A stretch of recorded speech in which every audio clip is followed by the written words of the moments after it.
Hola. Esta noche vamos a tomarnos un respiro tranquilo. Descenso, no exactamente a la oscuridad, sino al mundo debajo del mundo. Este no es el inframundo ardiente que podría estar imaginando. El reino griego de los muertos son más viejos, más fríos y mucho más complejo de lo que la mayoría de la gente cree. Es un lugar de sombras y silencio, de jueces y ríos infinitos, donde los héroes y villanos y todos los que están en el medio finalmente se encuentran, y no siempre para siempre. Si este tipo de contar historias te ayuda a relajarte y sentirte libre. Para darle me gusta al video y suscribirse, pero solo si realmente te trae paz. Y si quieres comparte desde donde estás escuchando y a qué hora es. Es extrañamente reconfortante dejarse llevar. Juntos, aunque esta noche estemos rumbo a la otra vida. Así que cierra los ojos, deja que el día se desvanezca y comencemos con toda la historia del inframundo.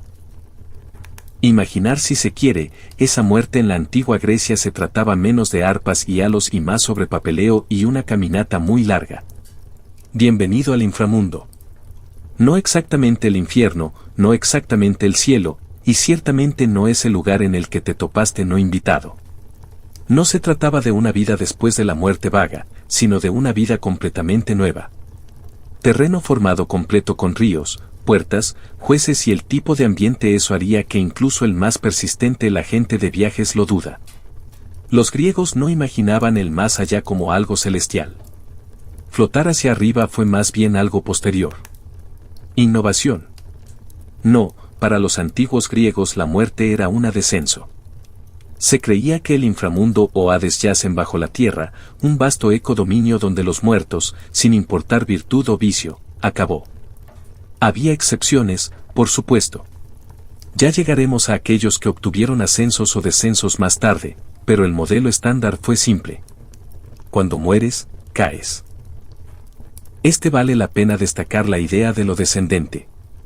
En la cosmología griega, el universo era una cosa escalonada, el Olimpo estaba en lo alto, en la cima Monte Olimpo.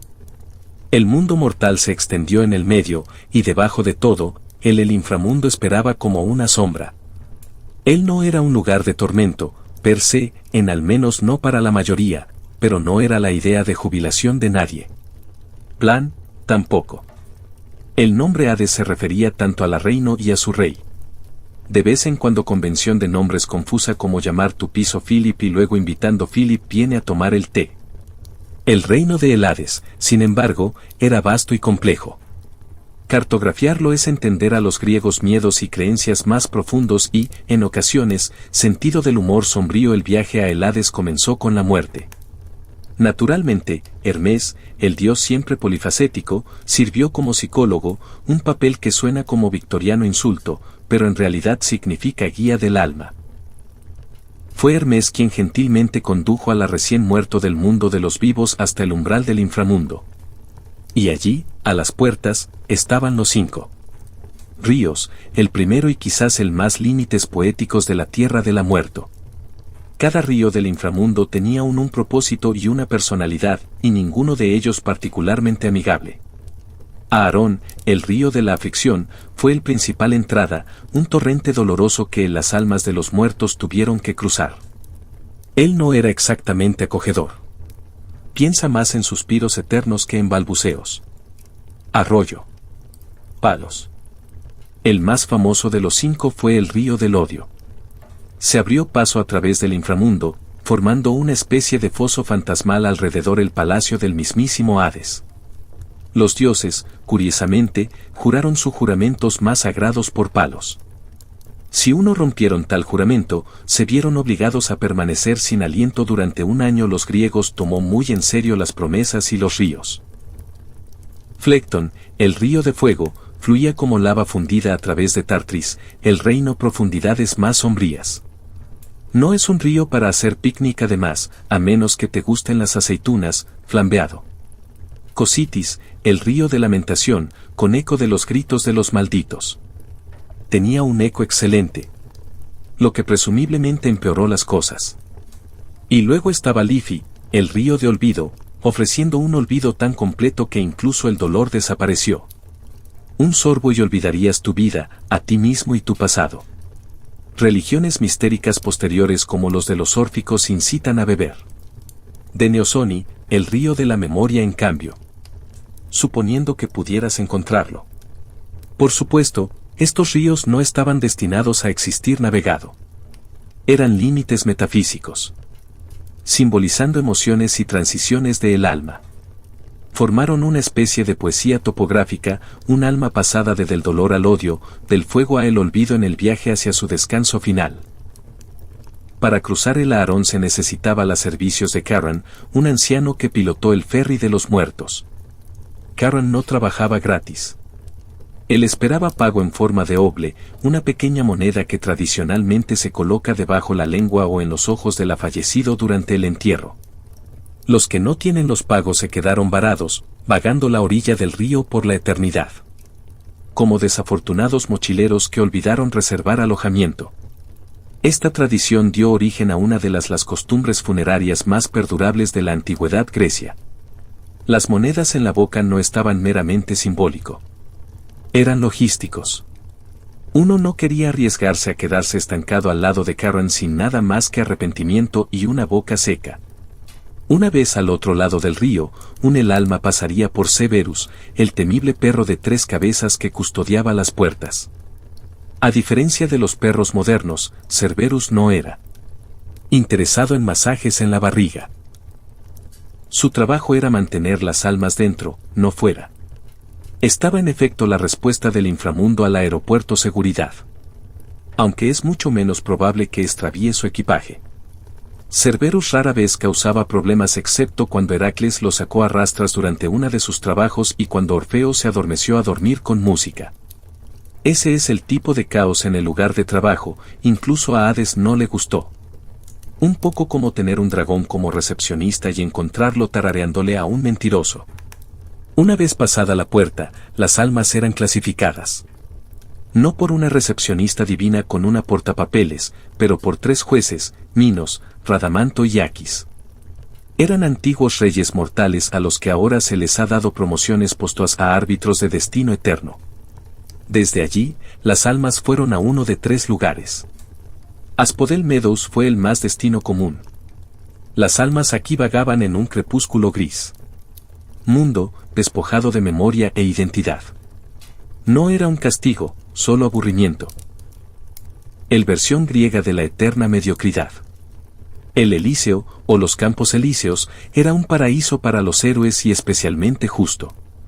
Esta era la recompensa griega por una vida bien vivido. Campos verdes, música y ausencia de papeleo. Algunos creían que Elysium incluso tenía su propio ciclo especial de reencarnación, las Isis de los bienaventurados por los que vivieron 3 vidas virtuosas consecutivas. Y luego había Tártaro, una prisión para los malvados y rebeldes. Cabe destacar que también albergaba enemigos divinos. Al igual que los titanes junto con los famosos malhechores mitológicos. Hablaremos más sobre ellos más adelante. Son bastante buenos galería de pícaros. Los filósofos posteriores, especialmente los filosórficos y los pitagóricos, complicar este mapa. Introdujeron ideas de reencarnación, la transmigración y el viaje del alma a través de muchas vidas. Pero el mapa estándar quedó grabado en el griego imaginación. Un viaje hacia abajo, un viaje en ferry, un juicio y una eternidad en algún lugar. Los griegos siendo deliciosamente imaginativo ubicado varios terrenales entradas al inframundo. Entre los más famosos se encontraba el cabo Tinerón. En el Peloponnese, una cueva junto al mar que se dice es una verdadera puerta del Hades. Otro fue el lago Avenos en Italia, adoptado por los romanos, pero heredado de la tradición griega. Tanto los poetas como los peregrinos trataron estos temas. Sitios con reverencia, o al menos con precaución. Uno no iba a hacer espeleología cerca de una puerta para la otra vida. No sin Hermes en marcación rápida. Los griegos creían que el alma o psique abandonó el cuerpo al morir. A menudo imaginado como una pequeña figura alada, no un ángel, fíjate, solo un fantasma con accesorios. Esta sí que luego viajó hacia abajo.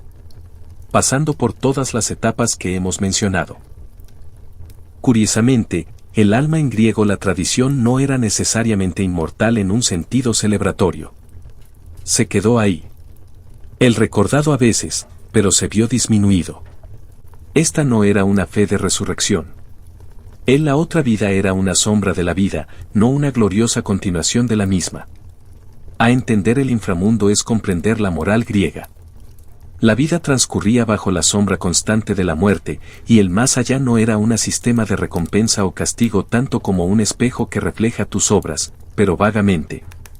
Solo los verdaderamente grandes, los deslumbrantes. Virtuoso o heroico, llegó al Elíseo. La mayoría vagaba por Aspodel. Lo peor ya pasó al Tártaro. Y el resto, bueno, eso dependía de la feria de hadas. Así que aquí estamos, de pie. El banco de Aarón, moneda en mano, un perro con demasiadas cabezas observándonos caminamos nerviosamente hacia el ferry. Él es una cosa extraña este inframundo. Sombrío, sí, pero ordenado, lógico, incluso un lugar donde la muerte no es el final, sino el comienzo de la burocracia. Y para los antiguos griegos, era precisamente esta estructura, este detalle, reino mapeado y atravesado por ríos que trajo significado a lo desconocido. El inframundo no era un caos. Fue navegación. Y en ese mapa encontraron consuelo. A continuación conoceremos a sus gobernantes, los tranquilos. El rey, Hades, y la reina reacia, Pesfanía. Pero por ahora, mantén tus ojos seguros y no acaricias al perro. Cuando uno se imagina realeza, ciertas imágenes me vienen a la mente. Tronos dorados, cortesanas aduladoras, banquetes, pasillos llenos de risas. Los gobernantes del inframundo, sin embargo, son un tipo bastante diferente. Hades y los festejados no hacen festines. Ellos no poses por monedas. Ellos reinan silenciosamente, más como bibliotecarios que monarcas. Pero no os equivoquéis, el suyo es un reino formidable, no de conquista, pero de permanencia. Empecemos con el propio Hades, el hijo mayor de Cronis y Ria. Sí, el mayor, aunque a menudo eclipsado por sus hermanos más extravagantes. Zeus consiguió en los cielos, Poseidón obtuvo el mar y Hades dibujó el extremo corto, o dependiendo de cómo lo ves, lo más profundo. Él era dado dominio sobre la tierra de los muertos, que en la cosmología griega antigua era menos un castigo y más una necesidad cósmica. Alguien tenía que cuidar el cementerio de los mundos. Contrariamente a la interpretación popular, Hades no era malvado. Era severo, sí, implacable, ciertamente, pero no malévolo. Él gobernaba con orden, no con crueldad. De hecho, a los griegos ni siquiera les gustaba di su nombre en voz alta, no porque ellos le temían por ser malvado, pero porque respetó su solemne distancia. Se preferían los eufemismos. Plutón, que significa rico, era un término común elección. Es un guiño inteligente a las riquezas de la tierra. Oro, plata y los muertos, todo encontrado debajo del suelo. Su apariencia en los mitos es raro. Y cuando lo hace emerge, no está lanzando rayos ni convirtiéndose en animales. Aparece cuando el deber llama, cuando las líneas están cruzados, o cuando una novia debe ser tomado. Ah, sí, Pespani. Su historia, como ocurre con tantas cosas en la mitología griega, es en capas. En la superficie, tiene una historia de secuestro. Hades, herido de amor, o algo así cerca de él, irrumpe desde el tierra, se apodera de Pespani mientras recoge flores y desaparece con ella en el oscuridad. En un momento está recogiendo a Narciso en un campo iluminado por el sol, al siguiente se precipita en el abismo. Naturalmente, su madre, la diosa Deita, está disgustada. Cuando una diosa de la agricultura está molesta, ella no envía cartas. Ella simplemente deja de cultivar cosas. Cultivos fallido. La tierra se secó. Humanidad, atrapado en la divina disputa doméstica, comenzó a morir de hambre. Al final, el compromiso se rompió. La Pesfanía sería pasar parte del año con su madre y separarse de su nuevo marido. Este arreglo estacional se convirtió en taquigrafía mitológica para el cambio de estaciones. Cuando llega la Pesfanania, vuelve la primavera. Cuando ella desciende, la tierra duerme. Pero este ciclo ordenado enmascara lo más profundo corrientes subterráneas perturbadoras. La granada, la fruta Pespanani come en el inframundo, es más que un bocadillo. Al consumirlo, queda ligada al reino de los muertos. Algunas versiones dicen que fue engañada, otros que aceptó las semillas de buena gana. De cualquier manera, el simbolismo es rico. Comer del inframundo es pertenecen a ella. La fruta es a la vez boda, anillo y cadena. Ahora como reina de los muertos, Pespani se convierte en una figura dual, a la vez doncella y matrona, vida y muerte. Ella no es simplemente la esposa de Hades. Ella es una soberana en por derecho propio. Y su presencia en el inframundo lo cambia todo. Ella trae una cierta gracia, un equilibrio. Donde Hades gobierna con reglas, la Pesfanía gobierna con significado. Ella es la doliente consuelo, la oración de la sacerdotisa. El primavera dentro del suelo. La relación, aunque nace de la fuerza, evoluciona. Los mitos posteriores retratan una realidad mucho más, un vínculo complicado, incluso tierno. Pespani no es una prisionera enfurruñada oscuridad. Ella se convierte en juez de almas, la ejecutora de maldiciones, la reina velada ante quien hasta los muertos bajan sus brazos. Ojos. Y Hades es ferozmente leal. A diferencia de la mayoría de los dioses olímpicos, no tiene divorcios, ningún escándalo relacionado con el cisne. Su afecto, aunque extrañamente adquirido, es singular. La historia de Hades y Pespanani se convirtió en el núcleo espiritual del Eloiniano Misterios, uno de los más importantes de la antigua Grecia derechos religiosos sagrados. Se celebra anualmente en la ciudad de Eleusis. En los misterios prometidos inician una comprensión más profunda, comprensión de la muerte y la esperanza, por tenue que sea, de algo más allá de ello. En los rituales exactos siguen siendo, bueno, misteriosos. Los griegos eran excelentes para mantener secretos cuando se les aterroriza adecuadamente. Pero nosotros sabes que la historia de Deita y la Pesfanía estaba en el corazón de todo esto y que los participantes salieron cambiados. No inmortal, pero sí reconfortado. Fue quizás la primera vida después de la muerte, plan de aseguramiento. Hay algo más, curiosidad por el reino de Hades. No lo es un lugar de caos, pero de categorías. Y ninguna categoría era más seria que entierro. Morir sin ella era ser condenado a vagar, incapaz de entrar en el puertas, incapaces de ser juzgadas, incapaces de olvidar. La importancia de un entierro apropiado no puede ser exagerado, incluso a los criminales se les permitía a veces derechos, aunque solo sea para evitar ser perseguidos. El alma que quedó sin enterrar se volvió inquieta, enojado, pegajoso, se podría decir, en términos de potencial inquietante. Esta creencia dio origen a mitos enteros. Antigonía desafiando la ley para enterrarla, hermano. Adicios derramando libaciones a convocar a los muertos. Incluso Aquiles arrastrando el cuerpo de Héctor alrededor de Troya, no solo como insultarlo, sino negarle la paz. Los muertos tenían derechos y los vivos tenían deberes. Era un ecosistema delicado de recuerdo. Y sin embargo, a pesar de toda la gravedad, el inframundo no estuvo exento de sus burocracia. Los jueces, Minos, Radamanto y Aco presidía las almas como un celestial tribunal. No eran dioses olímpicos, sino mortales. Recompensado con promociones.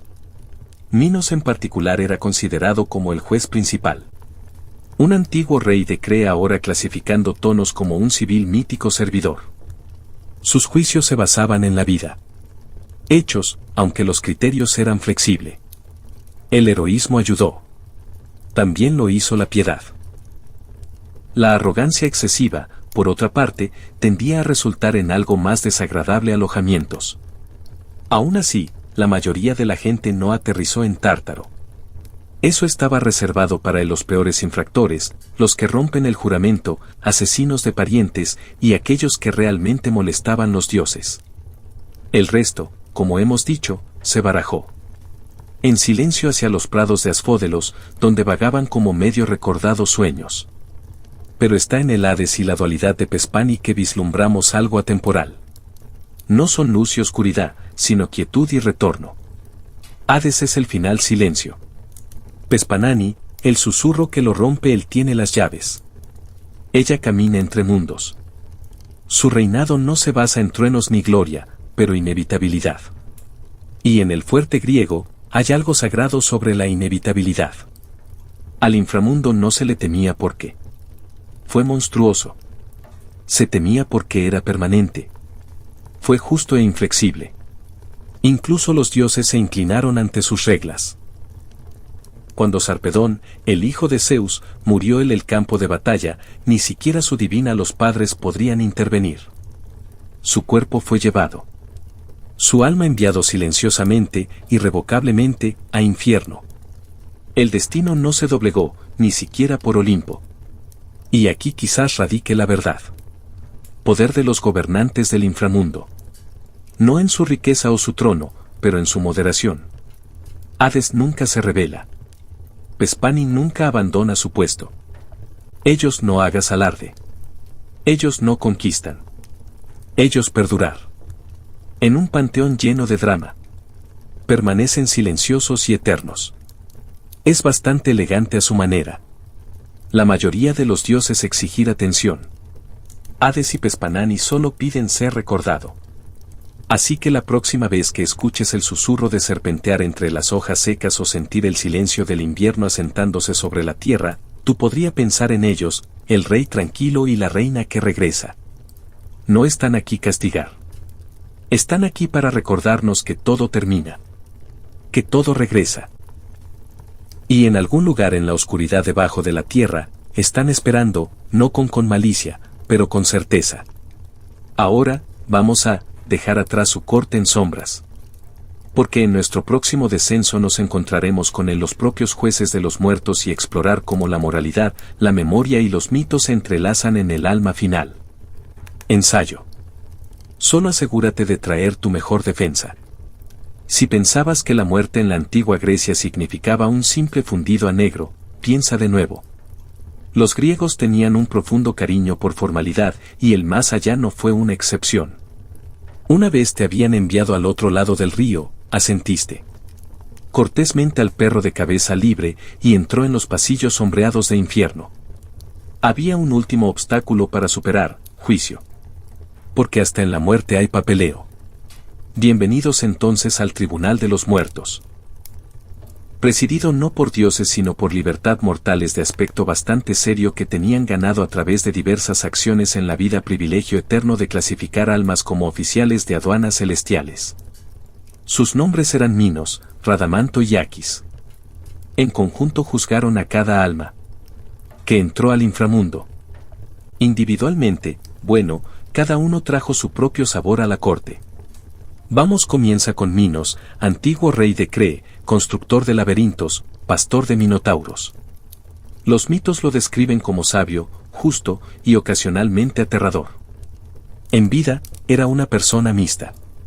Bolsa, propensa a ser áspera, pero aficionada a justicia. Al morir, fue ascendido al más alto rango. Banco.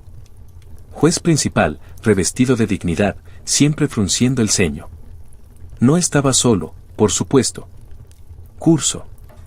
Radamanto, su hermano, era conocido por su inquebrantable honestidad y naturaleza incorruptible, c. Cualidades que entonces, como ahora, a menudo dejaba a alguien completamente agotador en las fiestas.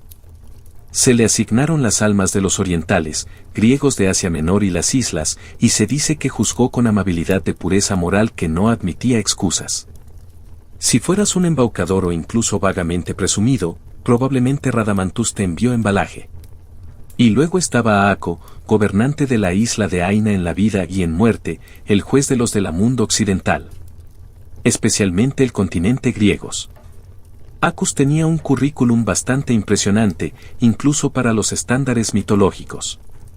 Había ayudado a construir los muros de Troya con Poseidón y Apolo, y era famoso por su piedad. No es un hombre al que se pueda criticar a la ligera. La idea de los jueces libres no son solo un mito, sino de la propia cultura jurídica griega. Las ciudades-estado de Grecia a menudo utilizaban jurados ciudadanos para determinar la culpabilidad, y la idea de que los muertos también serían pesado e interrogado estaba completamente en acorde con el orden social. La muerte, al parecer, fue simplemente otra fecha de la corte, solo este fue definitivo. Por supuesto, no hubo ningún interrogatorio, no hay abogados ingeniosos en los brindis. Tu vida fue tu testimonio, tus hechos, tus defensa. ¿Qué se considera virtud? Los griegos tenían opiniones. Deber cívico, honor en la batalla, el respeto a los dioses, hospitalidad, generosidad y evitar la arrogancia. Ese omnipresente pecado de sobrepasar el propio lugar mortal. El castigo por la arrogancia, serás tú. El recuerdo rara vez suponía un tirón de orejas. Generalmente era más creativo. Eterno hambre, agua inalcanzable, rodando un roca para siempre. En muchos casos, los peores infractores eran enviados al Tártaro, una especie de ala de máxima seguridad para la moral. Degenera. Pero para la mayoría, el proceso fue menos teatral. El alma promedio sobre la llegada sería juzgada y enviada a uno de 3 lugares. Asfódelo para los ni aquí ni allá multitud. Elicio para los justos, Tártaro para los verdaderamente malvados. No era una teología precisa. Los griegos eran más poéticos que preceptivo. Pero funcionó. La gente se comportaba mejor cuando creía. Alguien llevaba la cuenta, incluso postosamente. Curiosamente, el proceso no fue solo moral. La memoria jugó un papel. En órfico creencia, esos cultos misteriosos que surgieron en siglos posteriores, la memoria del alma fue un componente clave del juicio. Los órficos enseñaban que la mayoría de las personas bebió del Ifi, el río de olvido, y vagó Asfódelo en amnesia de ensueño. Pero los sabios bebieron en cambio de Neimosoni, el río de la memoria. Ellos recordaron quiénes eran, qué tenían hecho y, fundamentalmente, cómo escapar del ciclo. Porque los órficos creían en reencarnación, no el descanso eterno, sino pruebas repetidas. El alma, si no logra alcanzar la pureza, renacería una y otra vez, un bucle cósmico de mortalidad hasta que finalmente obtuve la liberación. Los jueces de este sistema no eran simplemente relojes. Eran los guardianes de la puerta. Verdades superiores. Tu juicio podría determinar no dónde descansaste, pero dónde comenzaste después. Esta idea probablemente tuvo influencias orientales. La India y Persia tenían largas tradiciones de renacimiento cíclico, pero se mezcló perfectamente con las nociones griegas del destino, el carácter y la consecuencia, y aumentó las apuestas. La muerte no fue el fin. Era un puesto de control. Pasemos por un momento a algunos ejemplos notables, acusados. Primero, Seisfo, rey, embaucador y posiblemente el más hombre molesto en la mitología. Él hizo trampa, murió 2 veces, se burló de los dioses, atado Thanos, la personificación de la muerte sí mismo. Cuando finalmente murió como es debido, los jueces no se molestaron en ser sutiles. Fue condenado a empujar una roca cuesta arriba por la eternidad. Una tarea tan notoriamente inútil que es ahora una metáfora del correo electrónico moderno. Luego está Tántalo, que pensó que sería inteligente servir a su propio hijo en un banquete para los dioses. Como era de esperar, esto no tuvo éxito. Bueno. Su castigo: pararse en un estanque de agua debajo de un árbol de fruta, ambos para siempre recién salidos de alcanzar hambre y sed sin fin a pesar de estar rodeado de abundancia. Una especie de ironía divina. A los jueces les gustó aquellos. Ixión, mientras tanto, intentó seducirla. Hola. No es una idea brillante. Zeus lo ató a una rueca en llamas para eternidad. Una vez más, el castigo se ajusta al delito. Deseo insatisfecho, movimiento sin progreso. Estos ejemplos no eran solo historias para entretenimiento. Eran morales instrucción. Los griegos usaban el mito para enseñar lo que no hacer. Especialmente cuando se trata de familia, hospitalidad o seres divinos con problemas de confianza. Ahora, uno podría preguntarse, ¿cuán justos fueron los jueces? ¿Alguna vez cometieron errores? ¿Hizo se pelean? Los mitos guardan un extraño silencio sobre este asunto. Quizás porque los griegos, a pesar de todo, su escepticismo, quería el inframundo sentirse consistente. La vida ya era bastante caótica. Que la muerte sea ordenado. Vale la pena señalar que todo este sistema, ríos, jueces, castigos, no era universal en toda Grecia. Las creencias locales variaban. El homérico visión del más allá, por ejemplo, era más sombrío. En la Odisea, los muertos son poco más que las sombras. Incluso el poderoso Aquiles dice que preferiría ser más vale un pobre campesino vivo que un rey muerto. La versión posterior, más estructurada del inframundo con jueces y opciones refleja un cambio cultural hacia la esperanza, o al menos, estructura. Los filósofos jugaron un papel en esto. Evolución. A Platón en particular le encantaba la idea de sentencia póstuma. En su diálogo Fedo, Sócrates se vuelve lírico acerca del viaje del alma. En la República encontramos el mito del heredero. Un soldado que muere ve el funcionamiento del más allá y vuelve para contar la historia. En el heredero visión, las almas eligen sus próximas vidas basado en sus acciones pasadas. Es una mezcla de libre albedrío y consecuencia. Mezclado con justicia poética. El punto de Platón es claro. ¿Cómo vives asuntos? No porque un Dios esté mirando, sino porque la realidad misma lleva la cuenta. Es su idea de que hay un orden en el universo y que la muerte no es el final, pero el orden y está estancado. Influyó no solo en la Grecia posterior, pensamiento, pero la religión romana, temprana esquetología cristiana e incluso las nociones renacentistas de cosmos justicia. Entonces, ¿qué significa todo esto? Que los griegos, incluso en la muerte, buscaban significado. No necesitaban fuego ni azufre. Tenían forma y función. El inframundo no era una pesadilla. Fue una reflexión. Te viste allí, despojado de estatus, excusa y adorno. Los jueces en este punto de vista no eran tiranos. Ellos eran espejos, justos, firmes y eternos. Y quizás por eso el inframundo griego perdura. No era un lugar de horror, pero de memoria, de consecuencia, un recordatorio de que cada elección, cada acción tiene repercusiones más allá de la tumba. Por supuesto, si todo esto suena un poco demasiado. En serio, siempre podría ser enterrado con una segunda moneda por si acaso quieres apelar el veredicto. Ahora bien, ¿continuaremos nuestro descenso? Hemos conocido a los gobernantes. Ya nos hemos presentado antes los jueces. En el siguiente capítulo nos adentramos en el Aguas, los 5 ríos del inframundo, cada cual más poético y más desagradable que el anterior. Traiga botas resistentes y quizás una toalla. Los griegos, siendo quienes eran, nunca. No dejes que una buena historia se interponga en el camino de un detalle práctico, incluso en la muerte. Y así, cuando imaginaron el inframundo, no se imaginaban algo vago, abismo vacío. Ellos imaginaron un terreno, un mapa, un paisaje con ríos. 5 para ser precisos. Cada uno un símbolo, cada uno un pasaje. No es un mero goteo arroyos, estos. Eran las arterias de la muerte misma. Empecemos por lo más importante. El más infame de todos es el palo. El nombre solo tiene un cierto peso, duro, implacable, como algo que llamarías particularmente cabra malhumorada.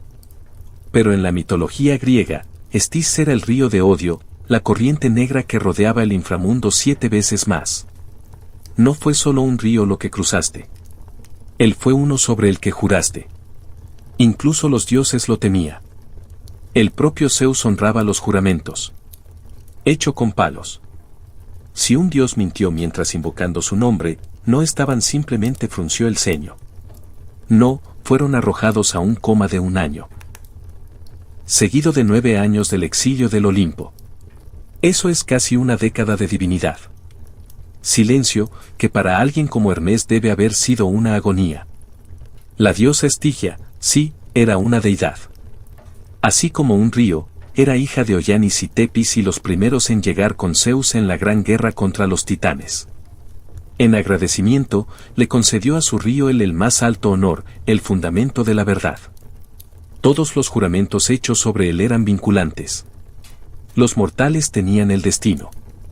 Los dioses tenían la Palos. Ahora si Palos es el río de odio, entonces Aarón es el río de pena. su nombre significa dolor o pena, y sirvió como el principal punto de cruce al inframundo.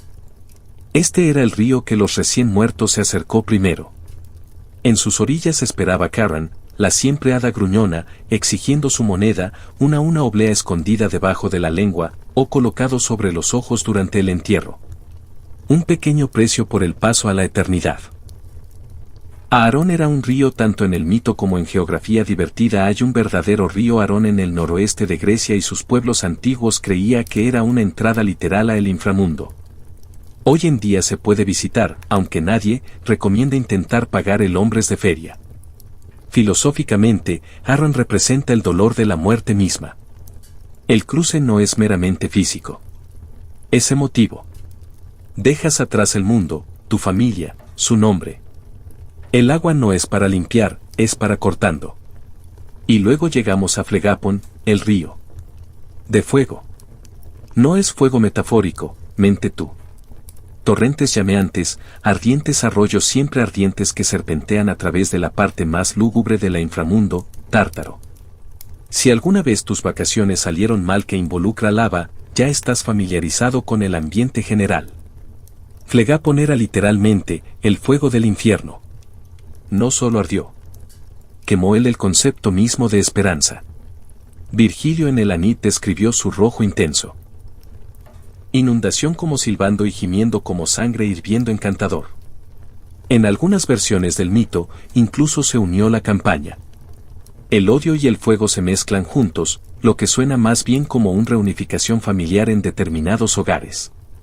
En el pensamiento posterior, especialmente romano y interpretaciones cristianas, Flecton se asoció con castigo, un precursor de los lagos de fuego en más modelos familiares del infierno. Pero en el mundo griego, era menos sobre el pecado y más sobre la presencia de juicio divino. No caíste en Flecton porque eran traviesos, caíste porque los dioses habían perdido paciencia contigo.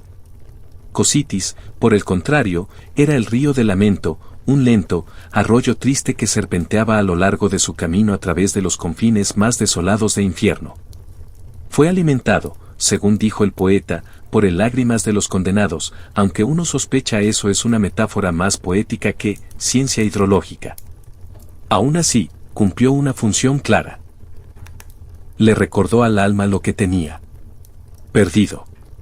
Si Aarón es el dolor de dejar la vida, Casitis es el dolor de lo que has hecho con él.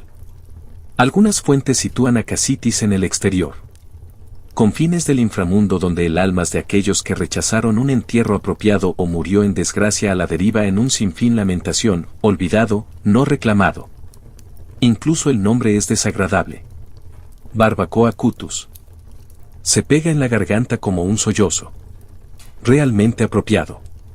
Y ahora llegamos a Frondoso. Quizás el río más fascinante de todos. El río del olvido. Beber de Liffey era olvidar todo. Tu nombre, tu vida, tus elecciones, tu vergüenza. Fue el gran borrador, la misericordia final, o la final robo, depende desde qué punto se mire. En la mayoría de las tradiciones, todas las almas bebían de Frondoso antes de entrar en el asfódelo Prados. Embotó los sentidos, suavizó el golpe. Y redujo el aguijón de la muerte a una neblina de ensueño. Vagaste como una sombra, sin darte cuenta de que alguna vez habías sido otra cosa. Pero los órficos, esos misteriosos sectarios que veían la vida como una trampa y la muerte como prueba, tenían una visión diferente. Advirtieron contra beber agua de hojas. Enseñaron a sus iniciados a buscar mínimos, el río de la memoria. En cambio, enterraban a sus muertos con pequeñas tablillas. Grabado con instrucciones. No beber de las hojas. Beber de la piscina de Minimosa. Recuerda quién eres. Escapar del ciclo. Despertar. Esta cosmología alternativa revela una sorprendente tensión en el griego pensamiento. ¿El olvido es un acto de bondad o una maldición? ¿Es la memoria el camino hacia la salvación o un? ¿Qué carga tenemos la suerte de perder? Los mitos dominantes sugieren que la paz está en el olvido. Los oricos sugieren que la paz reside en recordando. De cualquier manera, el alma debe elegir o ser elegido. Estos 5 ríos no eran solo escenarios escénicos. Ellos eran estados psicológicos. Dolor, rabia, olvido, fuego y lamento.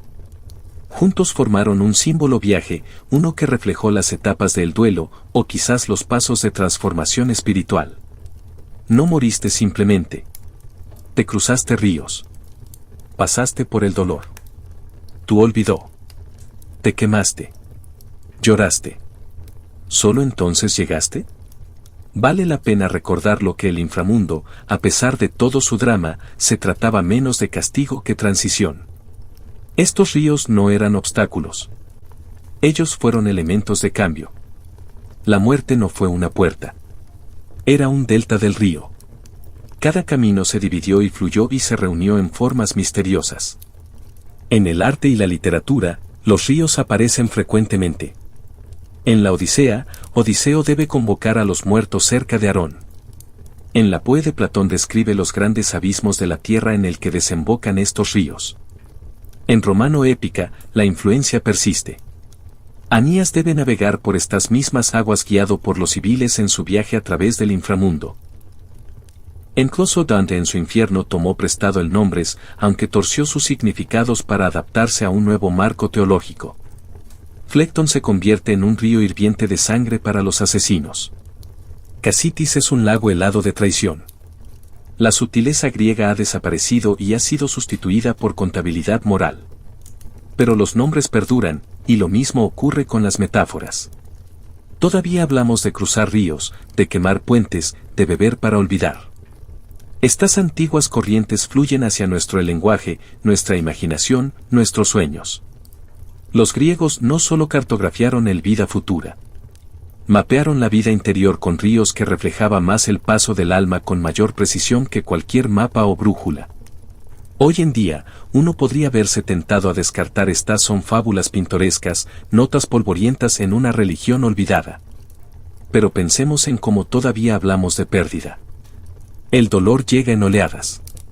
Memoria fluye, la tristeza se acumula, el fuego consume. En las metáforas nunca nos han abandonado. Los ríos todavía están allí.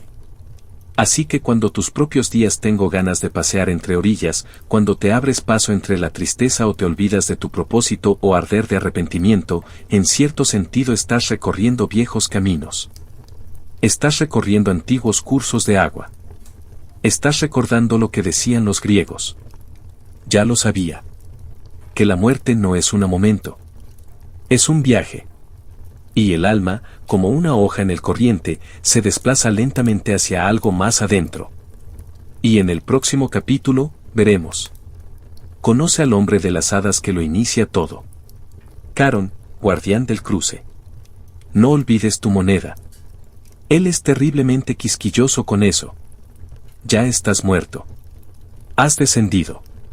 Usted ha emitido un juicio. Has cruzado, al menos metafóricamente, una serie de ríos turbulentos. Y justo antes de que realmente entres en el reino de los muertos, hay uno más figura que se interpone entre usted y la siguiente etapa de tu existencia. Él no sonríe. Él no pregunta cómo tu viaje fue. Él ni siquiera es particularmente hablador.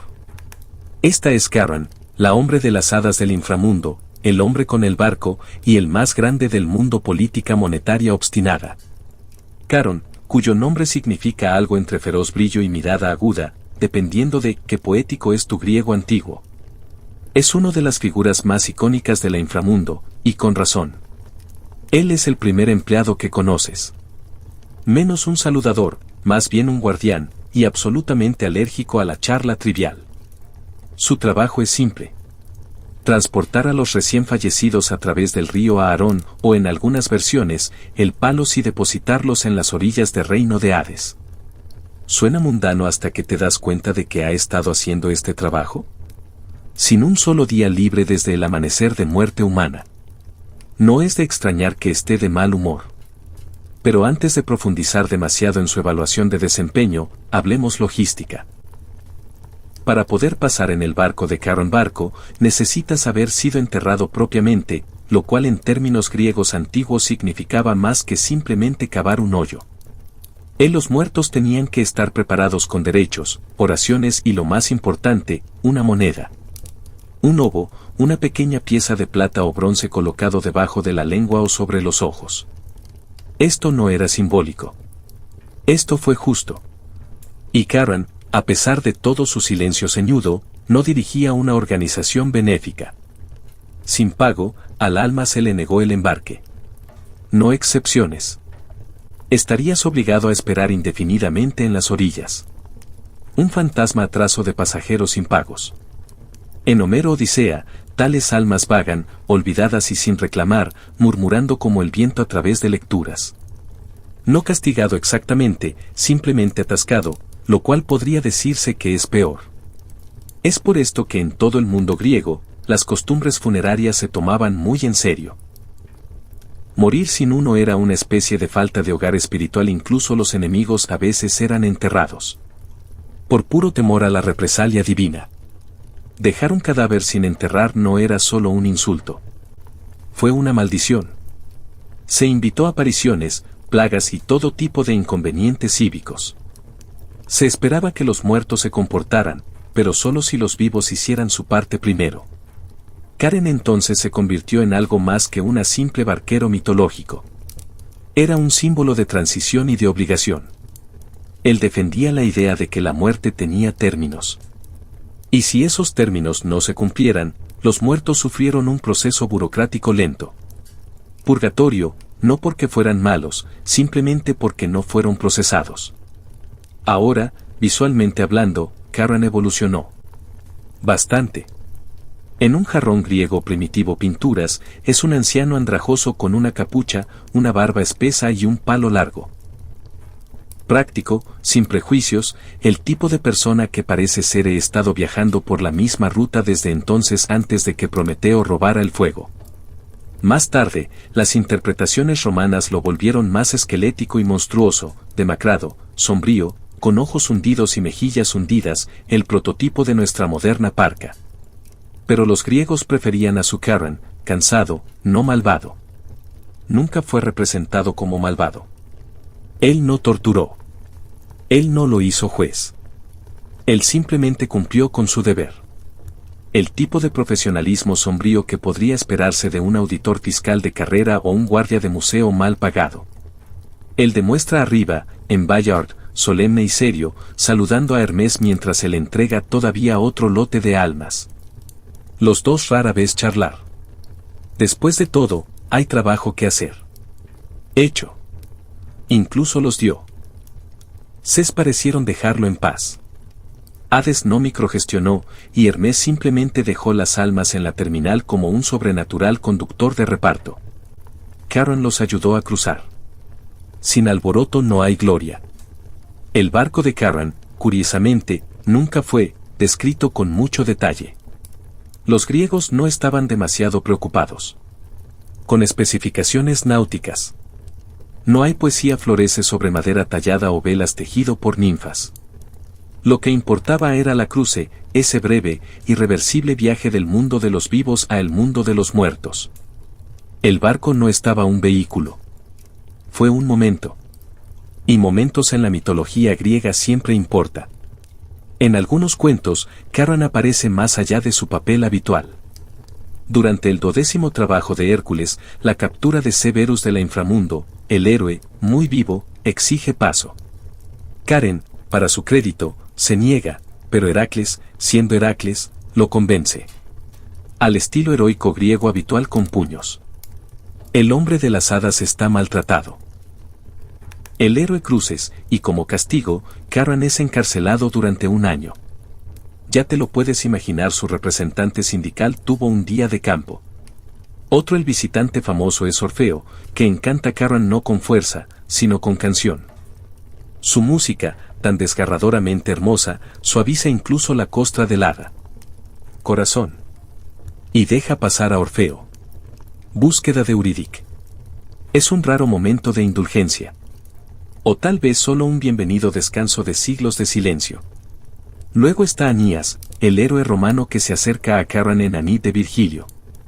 Cuando el hada lo ve con vida con espada y escudo, se burla.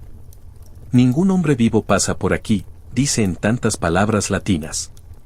Pero cuando Anya saca el arco de oro, una especie de pase divino, Karen murmura, refunfuña y le hace señas para que suba a bordo. No le gusta, pero las reglas son reglas. Estas historias revelan algo crucial. Karen no es cruel. Él es legal. Él obedece el orden de las cosas. Él respeta los límites entre la vida y la muerte. Y cuando esos límites se rompen, incluso por los héroes, incluso por el destino, lo hace. No se regocijen. Él hace una mueca.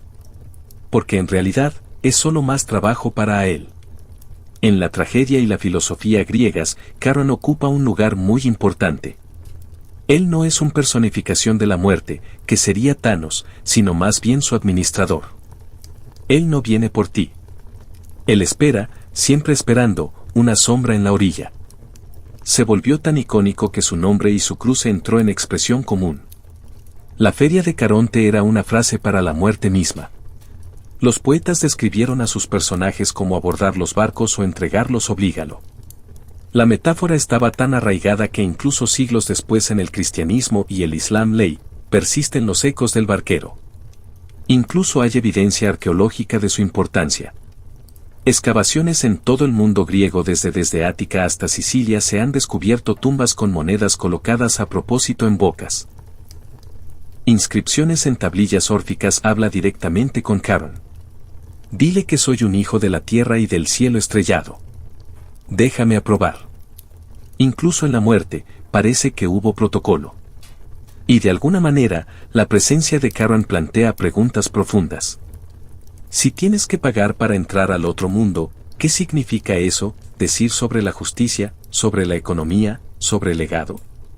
Los griegos no estaban seguros. Pero ellos lo sabían una cosa. La muerte tenía estructura. Tú no simplemente desapareció. Hiciste cola. Tú esperó. Y cuando llegó tu hora, subiste. A bordo. También hay algo ligeramente cómico. Sobre él. Aquí hay un hombre, suponiendo que se le puede llamar así a quien ha tenido lo mismo trabajo por toda la eternidad. Quien se encuentra con millones de almas y dice, nada. Quien se levantó en silencio, siempre adelante, nunca atrás. Quien nunca una vez toma un giro equivocado, que probablemente tiene en algún momento maldijo a todo filósofo, héroe y cantante que intentó colarse bajo condiciones especiales. Algunas versiones del mito incluso insinúan que Charon una vez tuvo su propio templo, un pequeño santuario en un pueblo olvidado, o quizás solo una ofrenda silenciosa colocada en un muelle, una corteza de pan, una moneda, un susurro. No porque la gente lo amara, pero porque le respetaban. Porque esperaban que un día, cuando lo conocieran, él tal vez no esté de humor. Y sin embargo, a pesar de toda su brusquedad, es básico. Karen es la transición, la momento del cruce, el límite hecho visible. Los griegos no imaginaban la muerte como una caída o una puerta, sino un viaje. Y todo viaje necesita un barquero. Así que si tú alguna vez te has encontrado en la orilla de un río brumoso, mirando fijamente las aguas oscuras, y ves una figura encorvada esperando con un palo, sea respetuoso. Estar preparado. Y por el amor de Dios, ten cambio exacto. Porque no importa cómo valiente eres, no importa lo sabio, lo famoso, que preparado, nadie monta para gratis. Ahora que hemos cruzado al inframundo, conoció a sus gobernantes, jueces, ríos y hombres hadas, es hora de dar la vuelta. Nuestra mirada aún más profunda. En el siguiente capítulo, conocemos a los héroes que desafiaron muerte, que descendió a este reino mientras aún respiraba y a veces volvía. No son muchas, pero sus historias todavía resuenan en la oscuridad. Para la mayoría de los mortales, la muerte era un camino de un solo sentido. Viaje. Viviste, moriste, pagaste tu moneda a Charon y seguiste adelante. Con distintos grados de dignidad dependiendo de cómo te comportaste arriba suelo. Pero hubo algunos notables excepciones. Los mortales que cruzaron la frontera sin esperar a que la muerte los reclame, que descendió vivo al inframundo y más milagrosamente regresó. No fantasmas, no almas, sino cuerpos que respiran en un lugar que no recibía ni la respiración. Estas son las historias de la catábasis, de la palabra griega catábasis, que significa descenso. En los mitos son siempre dramáticos.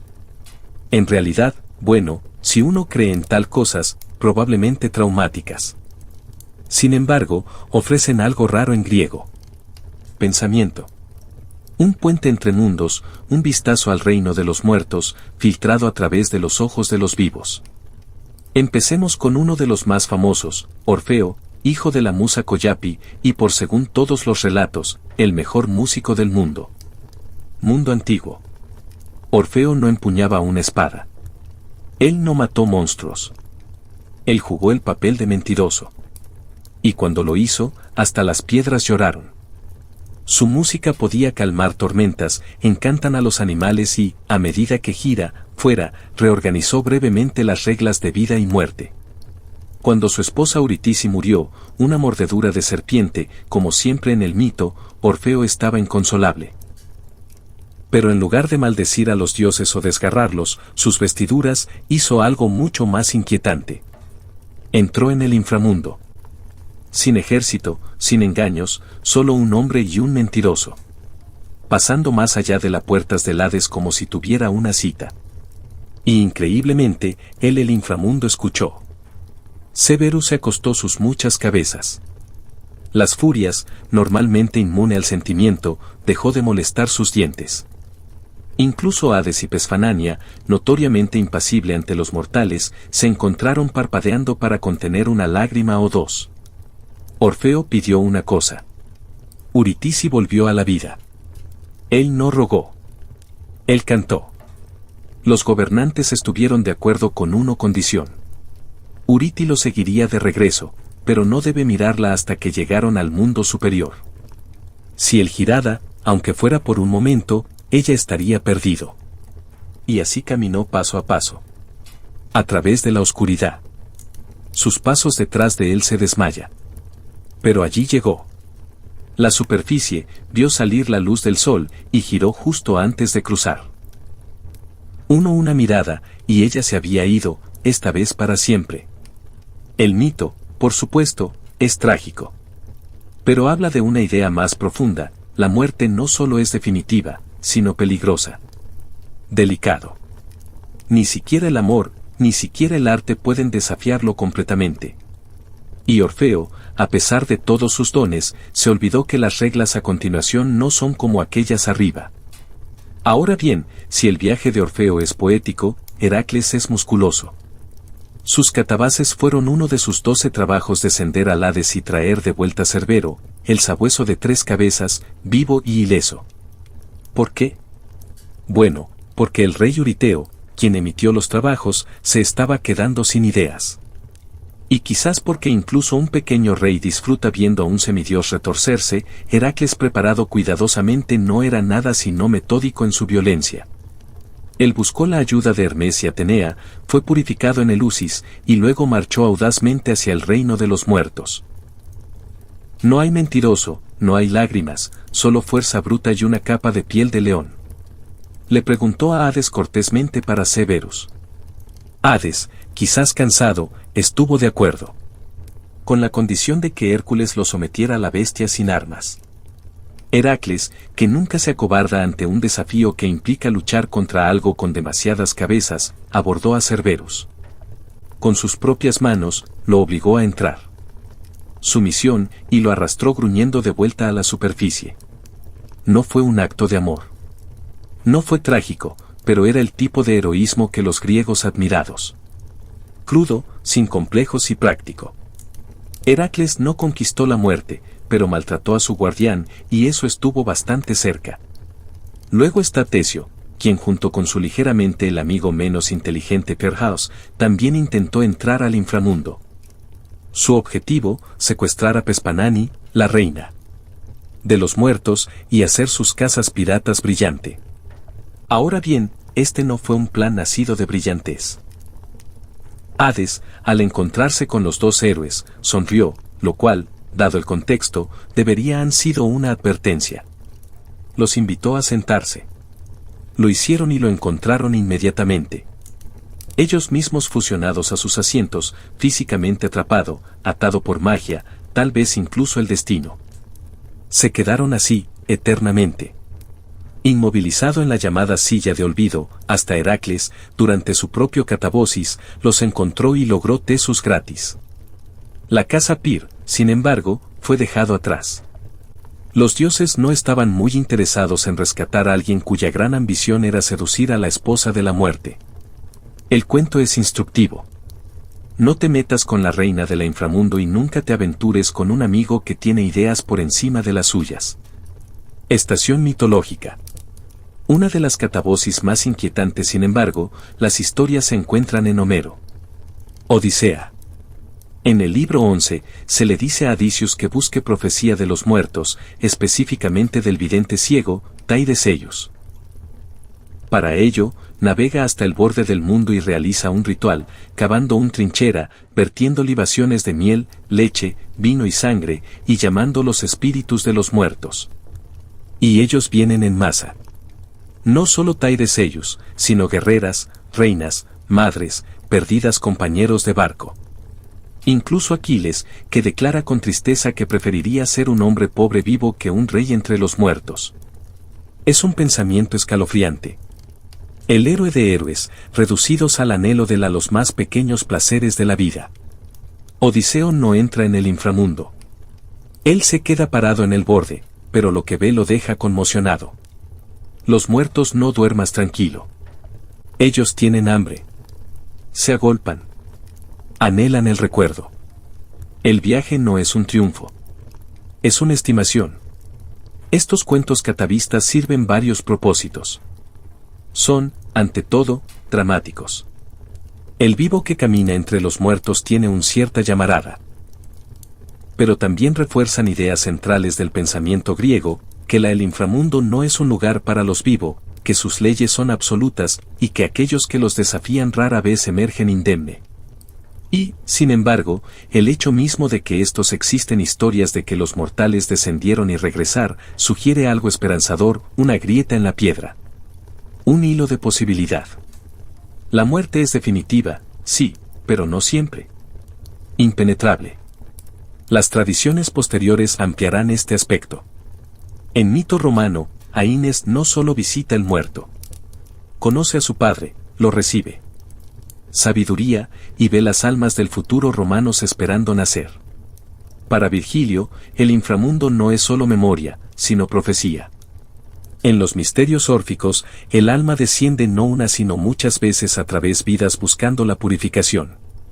Sus catabases no son una sola heroica hazaña sino un mapa espiritual.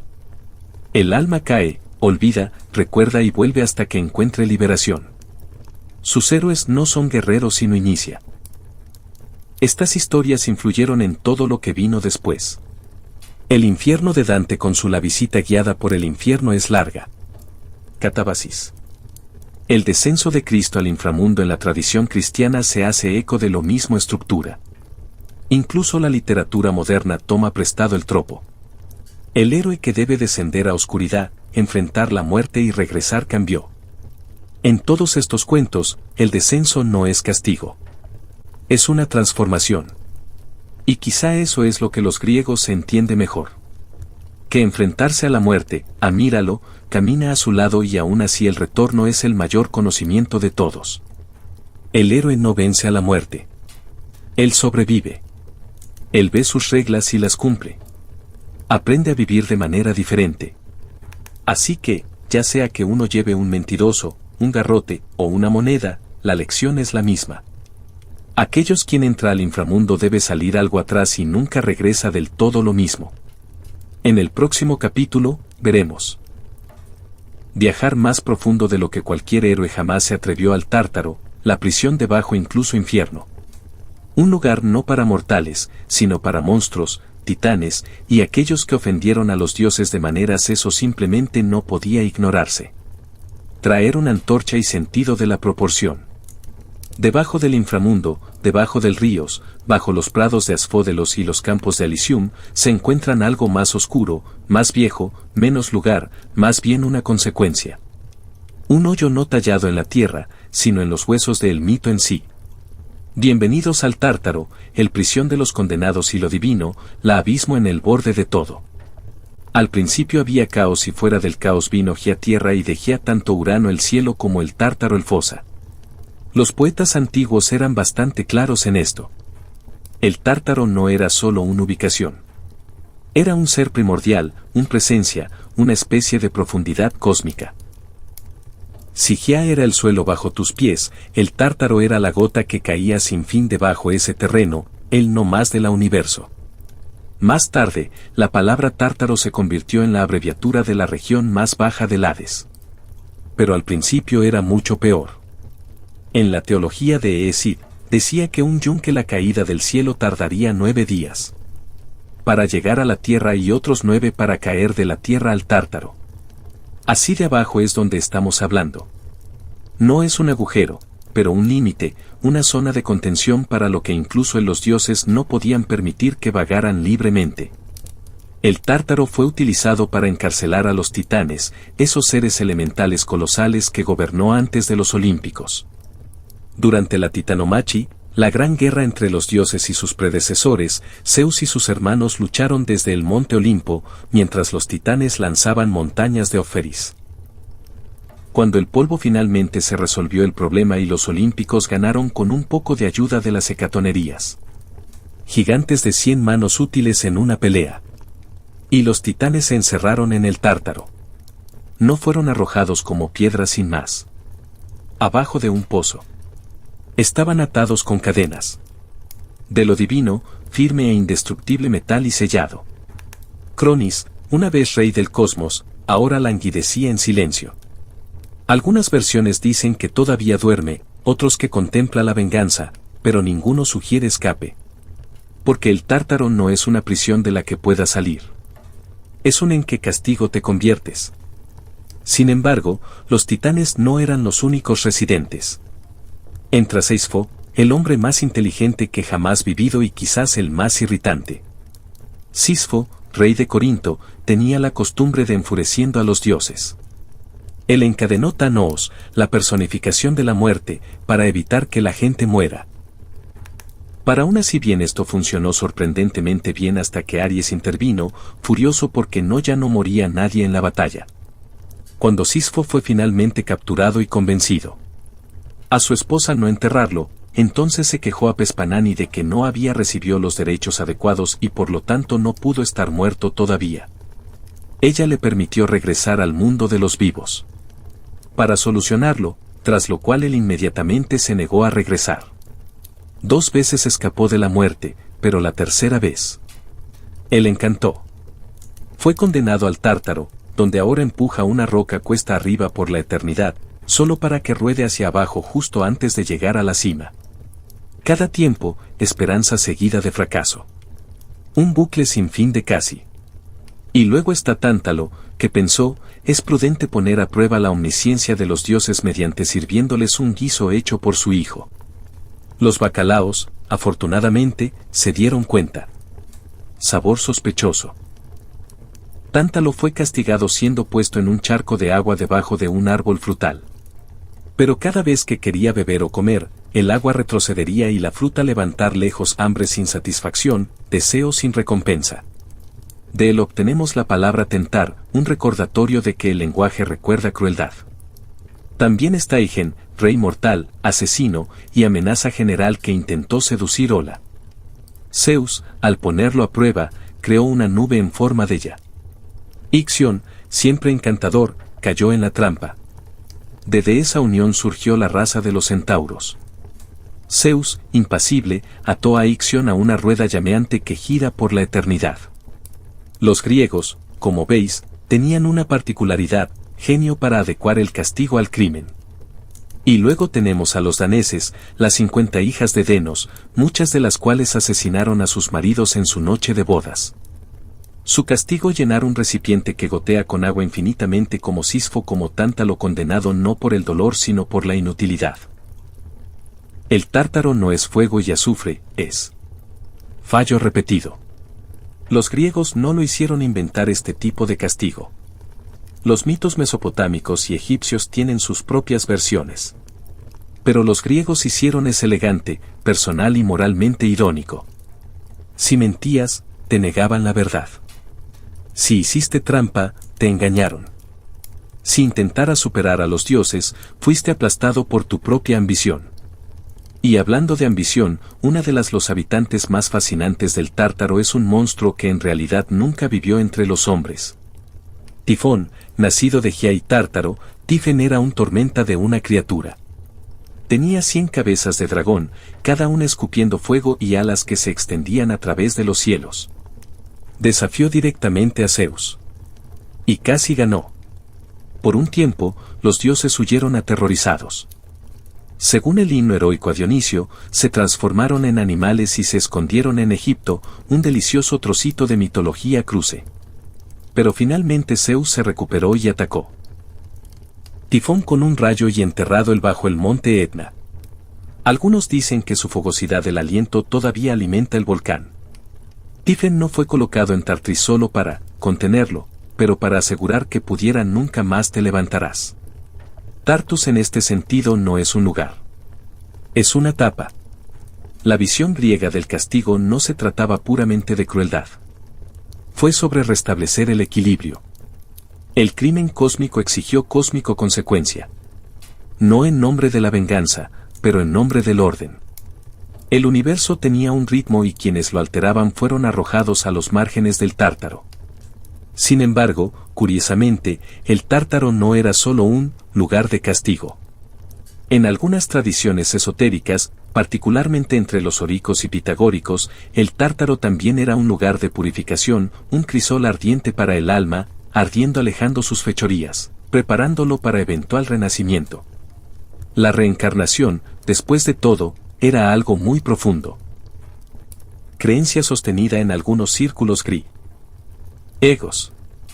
Para estos pensadores, el Tártaro era más que el infierno. Fue una transformación. Incluso Platón en su diálogo Gorgias ofrece una visión del más allá donde las almas son enviadas al Tártaro por tiempo temporal. Penitencia.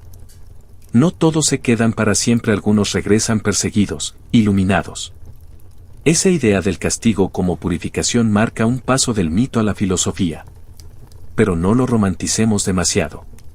Para los poetas, el Tártaro seguía siendo el sótano oscuro del mundo. Un lugar donde los gritos resuenan sin cesar y el aire sabe a hierro. Un lugar no solo más allá vida, pero más allá del significado.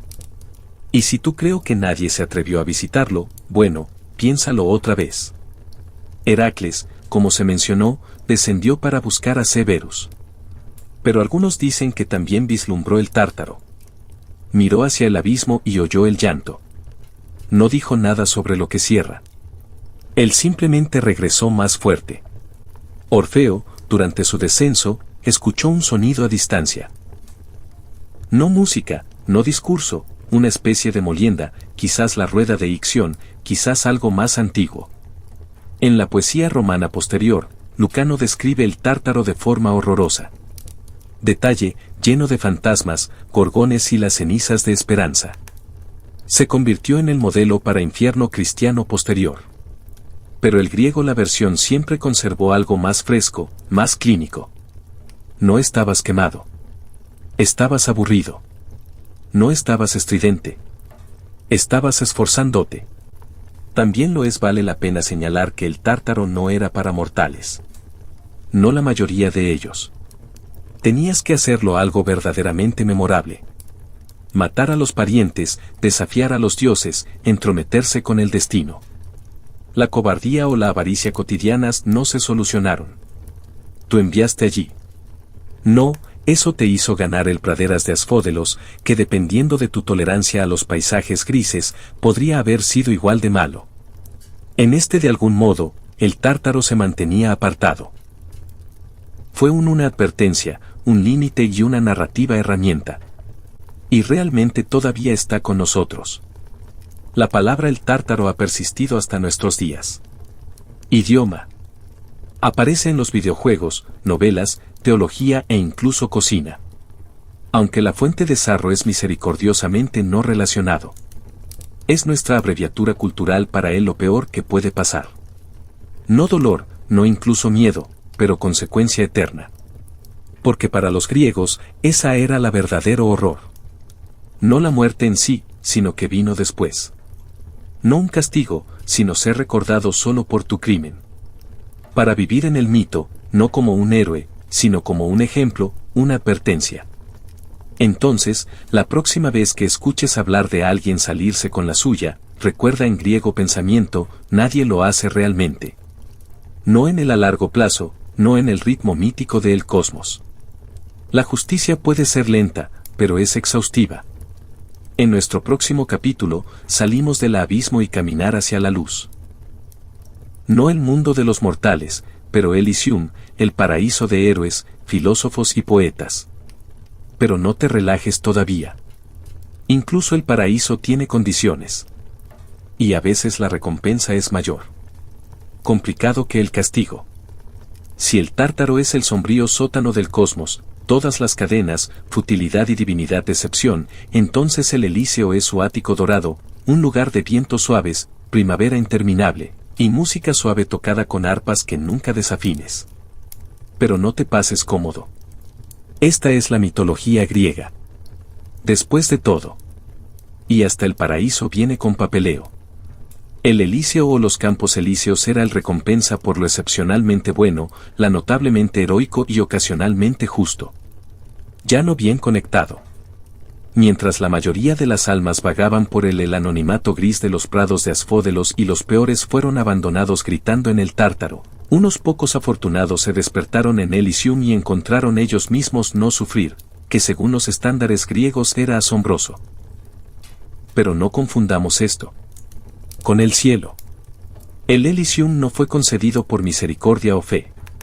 Se ganó a través de coraje, a través de la virtud, a través de proximidad a los dioses.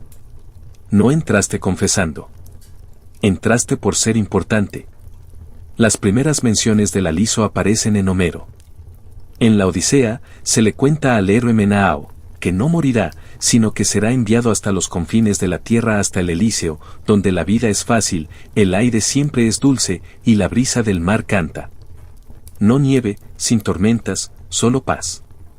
Uno imagina a Menaus, que pasó 10 años la lucha en Troya y otra década vagando, agradecí bastante la oferta. En la versión de Homero, el Elíseo no es subterráneo. Está muy lejos en los extremos de la tierra cerca del río Ollanis. No es tanto un lugar de muertos como una recompensa para mortales muy específicos.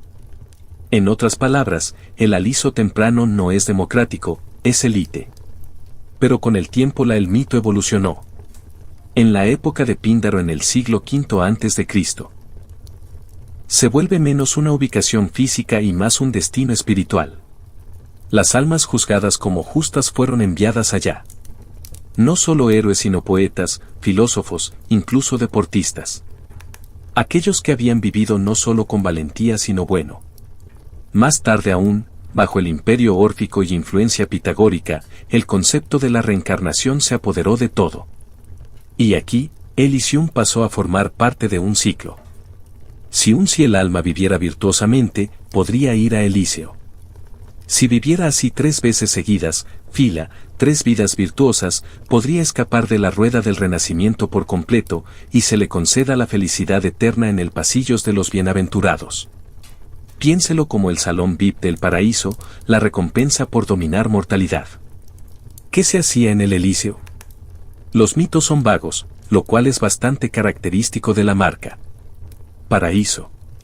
Siempre está un poco indefinido. Algunas fuentes sugieren que podrías gastar la eternidad disfrutando de las competiciones atléticas, música, fiestas y filosofía conversación. Un simposio interminable pero sin la resaca. Otros describen a Elysium como un lugar de calma donde el alma ya no está inquieto, ya no anhela, simplemente contenido. Una tradición posterior lo pinta como un campo de primavera permanente. Sin extremos, sin caos, solo equilibrio, como si el clima mismo fuera una recompensa. En Elysium no hay agricultura, pero la fruta crece en los árboles. No hay fuego, pero el calor es constante. No es necesario templos o sacrificios. Aquí también los dioses están en paz. O quizás simplemente ausente, habiendo ya emitieron su sentencia. No lo fue gordito. No había calles de oro, no puertas adornadas con piedras preciosas. En cambio, Elysium fue imaginado como un campo, verde, abierto, bañado a la luz del sol con un río corriendo a través de él. Árboles en flor, pájaros cantando, nada picante ni amargo. Incluso en las sombras eran suaves. Podrías caminar para siempre y nunca te cansarás. Podrías descansar para siempre y nunca crecer. Aburrido. Pero lo más importante es que Elysium no era para todos. La mayoría de las almas no calificaron. El praderas de Asfódelos, con su niebla y el olvido, siguió siendo la norma. Elysium tenía estándares. Los jueces de los muertos, Minos, Radamantus y Ayacus fueron los guardianes, y no eran conocidos por su indulgencia. Incluso los dioses rara vez interferían con el proceso. Zeus no les entregó pases al Elíseo a favoritos. Hades no hizo excepciones. El sistema, una vez en movimiento, era notablemente imparcial. A menos, por supuesto, que estuvieras favorecido por los dioses durante la vida, en cuyo caso, como en todas las cosas griegas, las reglas a veces se rompen. Entre los residentes de Alician más famosos era Aquiles, aunque no lo disfrutó precisamente. Según Homero, cuando Odiseo se encuentra con él en el inframundo, Aquiles dice que lo haría: prefiero vivir como un pobre granjero que como un rey entre los muertos. Un sentimiento amargo, pero que refleja una visión anterior, que no hay otra vida, por mucho que agradable, podría compararse con la vitalidad de la vida. Pero no todos estuvieron de acuerdo. Más tarde los poetas, Virgilio especialmente, reimaginaron el Elíseo como auténtica recompensa. En el Aníid, Anias visita los campos de Alician y no encuentra tristeza sino alegría. Él se encuentra a su padre y besos entre los bienaventurados. Ve guerreros, músicos, estadistas, todos en paz. Y aprende sobre el ciclo de las almas, como beben del río frondoso a olvidar sus vidas anteriores antes de ser renacido. Aquí, Elysium se convierte no solo en una recompensa, pero una estación en un viaje cósmico. En algunas interpretaciones, las frondosas pistas a lo largo del borde de Elysium, una especie de límite. Bebe de ella y te olvidarás. Permanecer sin sed y te acuerdas. Los órficos, siempre deseoso de evitar el renacimiento, instruyó a sus iniciados a evitar frondoso y busca la minimosonía, el río de memoria. De esa manera el alma podría permanecer despierto, consciente y continuar hacia el final liberación. Los filósofos amaban el aliso. Platón lo insinuó en sus diálogos, especialmente cuando se habla de inmortalidad del alma. Para los sabios, el justo y el valiente, la muerte no fue un final, pero un retorno, un regreso a casa. Sócrates, ante la perspectiva de ser ejecutado, habló de la muerte como liberación: no es una zambullida en la oscuridad, sino un paso hacia la luz. Uno se imagina que esperaba para Elysium, aunque era demasiado humilde decirlo en voz alta. Incluso hay evidencia de que Elysium comportamiento real inspirado. Las inscripciones de los entierros órficos incluyen frases como: soy un hijo de la tierra y cielo estrellado, pero mi raza es de la solo los cielos. Estas almas creyeron o esperaban que se hubieran ganado su lugar en el Elíseo. No estaban mendigando. Ellos eran recitando credenciales. Esta visión del paraíso, no como caridad, pero como logro, es distintivamente griego. Refleja una cultura que valoraba acción, virtud y memoria. Los dioses, a pesar de todos sus rayos y transformaciones, no dominaron el vida futura. Los mortales lo hicieron. Sus decisiones importaron. Sus historias perduraron. Y esas historias hicieron algo más que el mito. Se convirtió en un espejo, una meta, una susurrar al oído de los que aún están vivos, instándolos a vivir bien, porque el descanso, si se ganaba, era real. Curiosamente, el Elysium no siempre fue descrito como eterno. Para algunos, fue una tenencia lugar, escala entre vidas.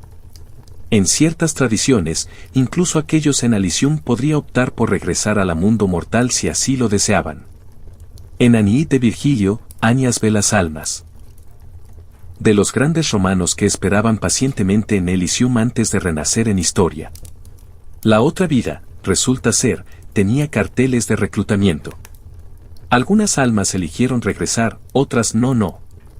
La idea de que el paraíso incluye la opción de dejarlo es una de las más aspectos filosóficamente inquietantes de pensamiento griego.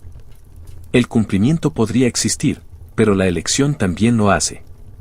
Incluso la alegría no siempre puede calmar a un ser inquieto. Espíritu.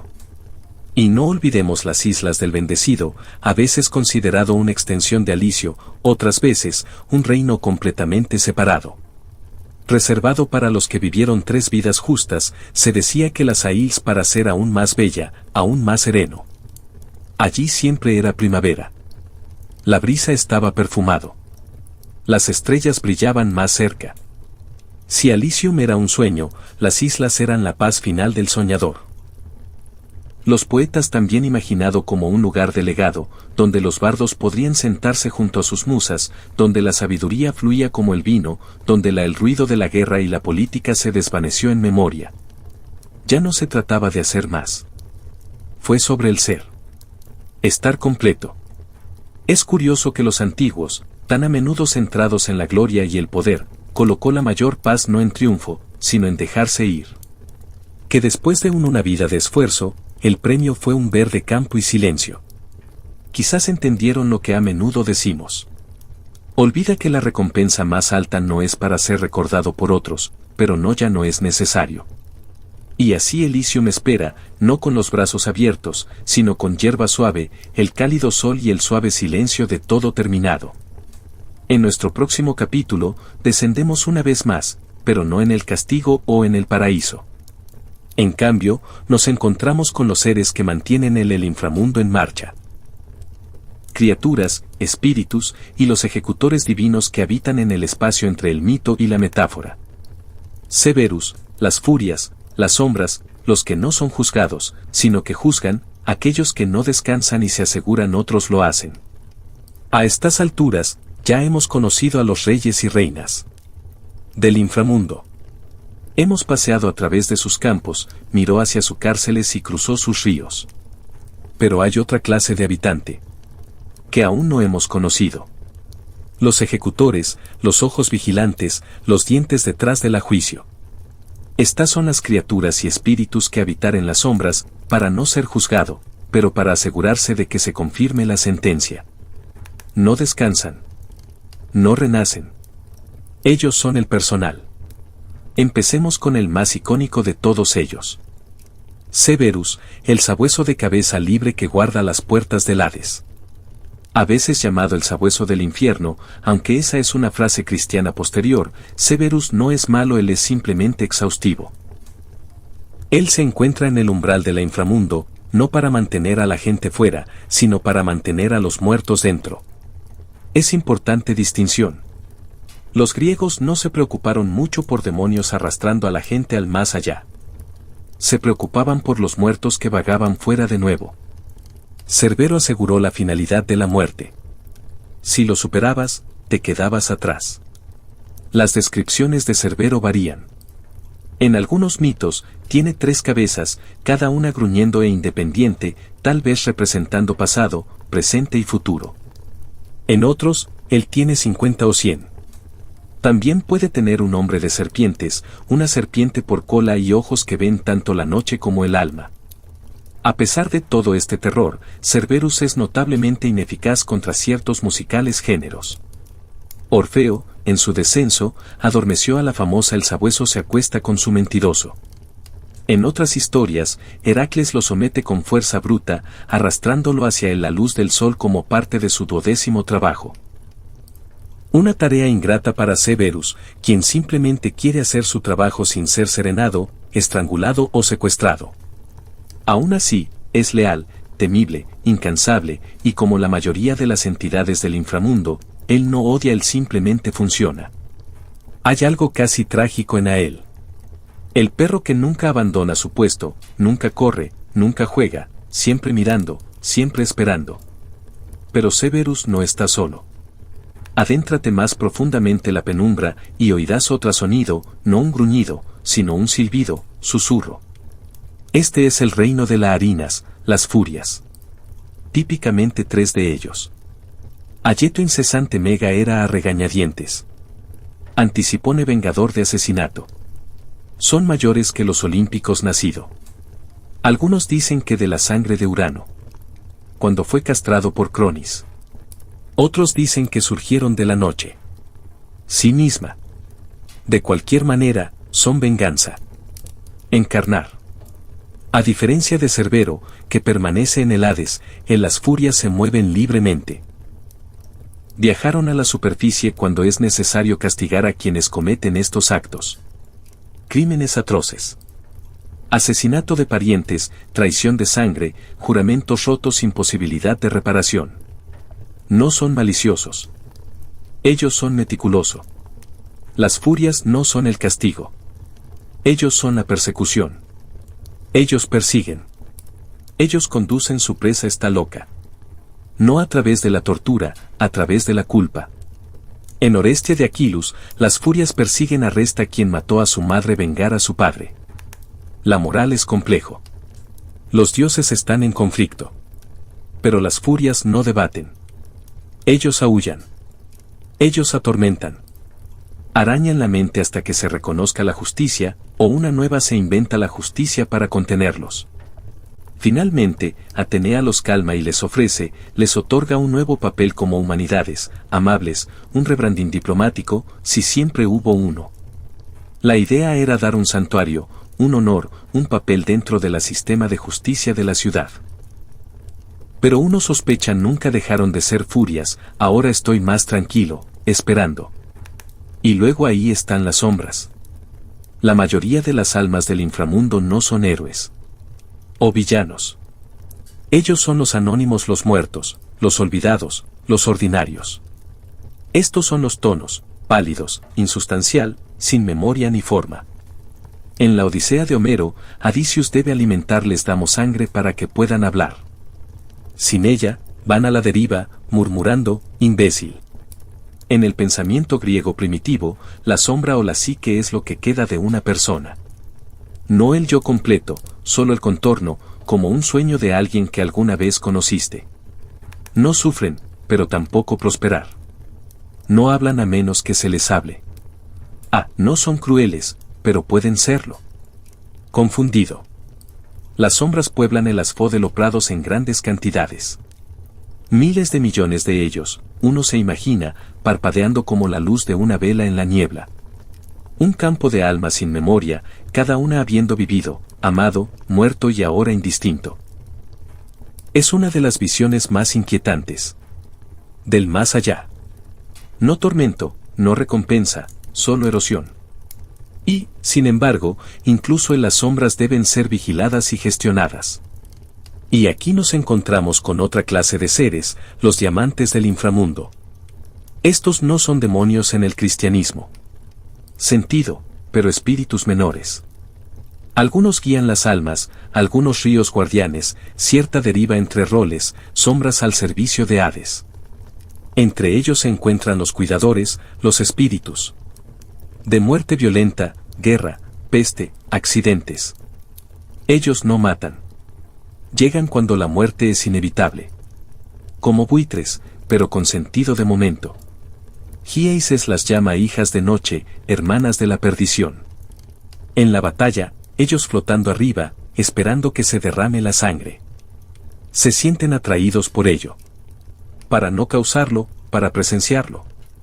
También hay espíritus llamadas lampades, ninfas portadoras de antorchas, que acompañan Hécate, la diosa de la brujería y encrucijada. Guían a las almas en el ritual.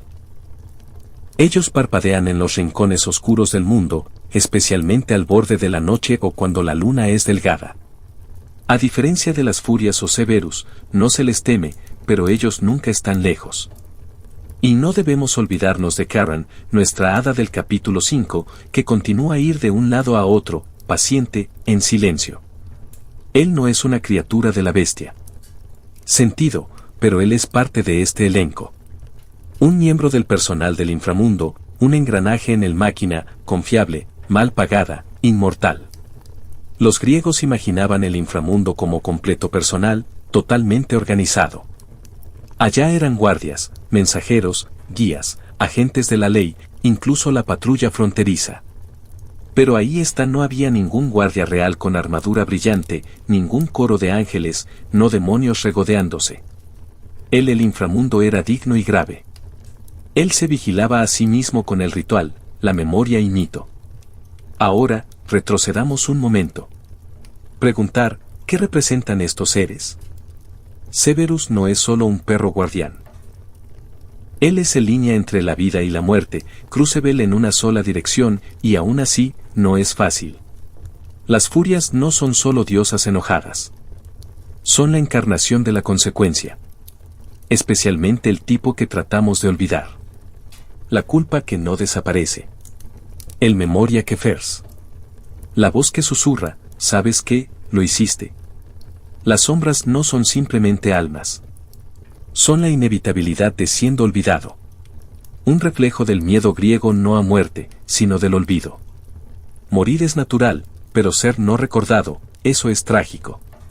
Y el figuras demoníacas, los cuidadores, los lampades, nos recuerdan que no todos la muerte está planeada. No todo es justo, algunos las muertes llegan gritando de forma inesperada. Algunos se escapan a través de las grietas. El inframundo los reconoce a todos, los rastrea a todos, los